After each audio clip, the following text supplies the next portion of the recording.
May 15 മുതൽ സ്ത്രീകൾക്ക് കെഎസ്ആർടിസിയിൽ സൗജന്യ യാത്ര നടപ്പാക്കുമെന്ന വാഗ്ദാനം യുഡിഎഫ് വാക്കുപാലിക്കാത്തതിൽ പ്രതിഷേധിച്ച് മഹിളാ മോർച്ച സംസ്ഥാന വ്യാപകമായി കെഎസ്ആർടിസി ബസ്സിൽ കയറി പ്രതിഷേധിച്ചു.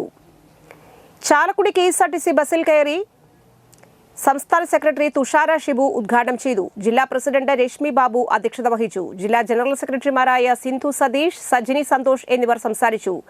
മഹിളാ മോർച്ച ജില്ലാ നേതാക്കളായ നസീറ അനീഷ്, സിന്ധു സോമൻ, ശോഭന, ബിജെപി മണ്ഡലം പ്രസിഡന്റുമാരായ ആർച്ച അനീഷ്, കാർത്തിക സജയ് ബാബു, ബിജെപി കൊടുങ്ങല്ലൂർ മണ്ഡലം വൈസ് പ്രസിഡന്റ് രശ്മി അനിൽ, മഹിളാ മോർച്ച മണ്ഡലം പ്രസിഡന്റുമാരായ ശിവകന്യ രവി, രജനി രാജേഷ്, രവ്യ നിധിൻ, കൌൺസിലർമാരായ വിജയകുമാരി, രമേള സതീശൻ, മണ്ഡലം ഏരിയ ഭാരവാഹികൾ എന്നിവർ നേതൃത്വം നൽകി.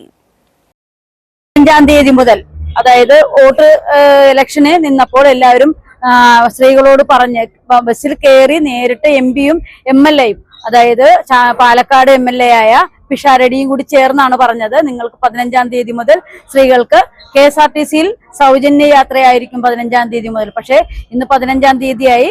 ഇന്നലെയാണ് മുഖ്യമന്ത്രിയെ തിരഞ്ഞെടുത്തത്. അത് നമ്മളെ ബാധിക്കുന്ന കാര്യമല്ല. 4-ാം തീയതി റിസൾട്ട് വന്നു.